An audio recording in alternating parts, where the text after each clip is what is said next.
Peter Parker is a pretty charming guy. He can't help it, and he's incredibly endearing not just to readers too. The web-slinger has had plenty of admirers over the years, and today we're counting some of them down with our list of the top 10 superheroes Spider-Man is hooked up with. We'll also be avoiding talking about Mary Jane Watson, Gwen Stacy, and any of their alternate versions that have knocked boots with Peter over the years. So with that in mind, let's get to our list. Starting us off in at number 10, Carol Danvers. No one really wanted Peter Parker and Carol Danvers to be a thing, but that's still what we got. And in Ms. Marvel Volume 2, Issue 34, Peter asks Carol out, which she said yes to since he had helped her when she was depowered. He was a tad forceful of him. Then in issue 47 of her solo series, the two of them actually went out on a date at an upscale restaurant, and it is pretty painful to watch until the date is interrupted by supervillains, thank god. The pair take them out, then end up eating chili dogs on a roof that overlooks the city. Later, it would continue to get weird between the two of them when they teamed up to fight Mac Gargan's Venom, but quite frankly, we're really glad this relationship never really hit the ground running.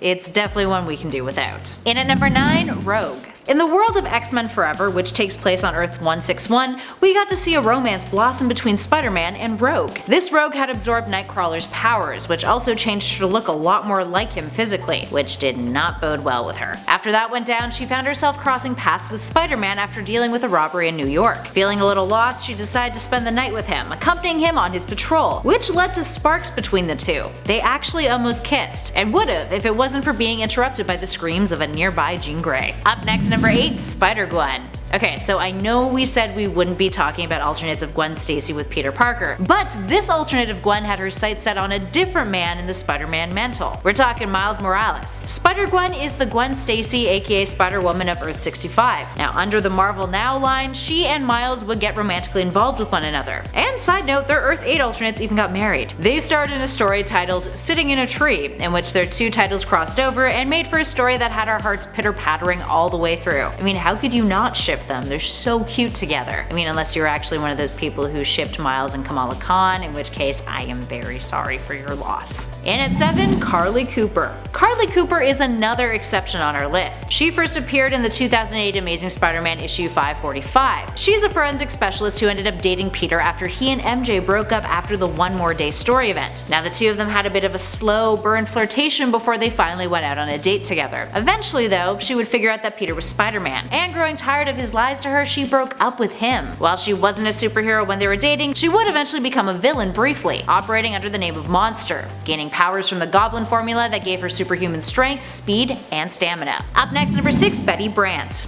Betty Brant is a civilian character that Peter has dated in the past. She first appeared in the Amazing Spider-Man issue 4 in 1963, dated Peter briefly, but then would go on to date Flash Thompson. But once upon a time, in What If Volume 1 issue 17, she was actually a superhero, appearing in the story What If the Radioactive Spider Had Bitten Someone Else. Now, as you can imagine, in this hypothetical tale, Peter was not bitten by the radioactive spider, but Betty was, giving her his powers. She confides in the civilian Peter, and he begins to assist her, essentially acting as a sidekick of sorts to her Spider-Woman, or rather, the Amazing Spider-Girl as she preferred to be called. And at one point she fails to stop a criminal from escaping, which leads to the death of Peter's Uncle Ben. Now because of this, she gives up fighting crime altogether, but Peter still goes on to become Spider-Man, with synthetic powers of course. Moving on to number 5, Marrow. Mutant Marrow and Spider-Man had a brief entanglement after Marrow was brainwashed to be a sleeper agent for S.H.I.E.L.D. Operating under the alias Sarah Rushman, which, fun fact, was a previous alias of Black Widow's, she had a bit of a split personality, in which Marrow would terminate life model decoys, and then Sarah was a college kid at Empire State University. That's where she developed a crush on Peter, who was lecturing there, and the two ended up going out on a few dates before he realized who she truly was. Eventually that would dissipate, with Parker helping her break free from S.H.I.E.L.D.'s control by faking her own suicide in a Spider-Man Marrow one-shot crossover from 2001. Up next at 4, Silk. Silk, aka Cindy Moon, first hit the scene in the Amazing Spider-Man issue 1 volume 3. The character was bitten by the same radioactive spider as Peter was,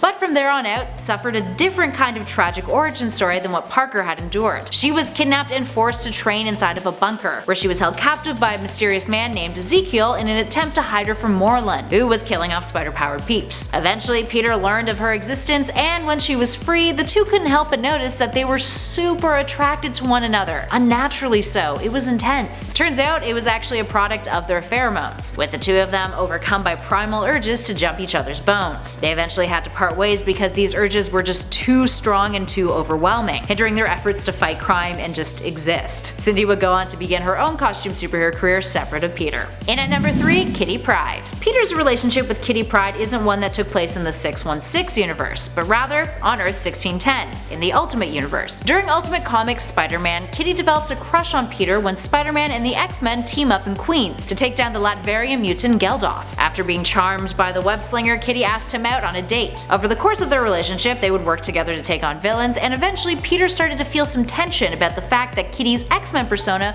was way more public versus the secret identity that he had been striving to maintain. Eventually though, the two break up, which did not go smoothly. But luckily over time they made amends, with them even becoming good friends after the fact. In at number 2, Silver Sable. A sometimes antagonist, sometimes ally of Spider-Man's, Silver Sable, who was introduced in 1985's The Amazing Spider-Man issue 265, has never hooked up romantically with Peter in the 616, but there's certainly been lots of tension and flirtation to say the least. But we did get to see a glimpse of what that underlying sexual tension could amount to in What If Volume 2 issue 21, which was titled What If Spider-Man Had Married the Black Cat. Now in this story, Black Cat is accidentally murdered by Paladin, and Spider-Man ends up getting romantically involved with Silver Sable in the aftermath. They both bond over the grief they share of their dead loved ones. By the end, it is a bit ambiguous as to whether or not their relationship worked out in the long run. And last but not least, speaking of, we have Black Cat at number 1. Black Cat, aka Felicia Hardy, may have originally been a villain of Spider-Man's, now an anti-hero, but if anything, her criminality made the romantic relationship between her and Peter Parker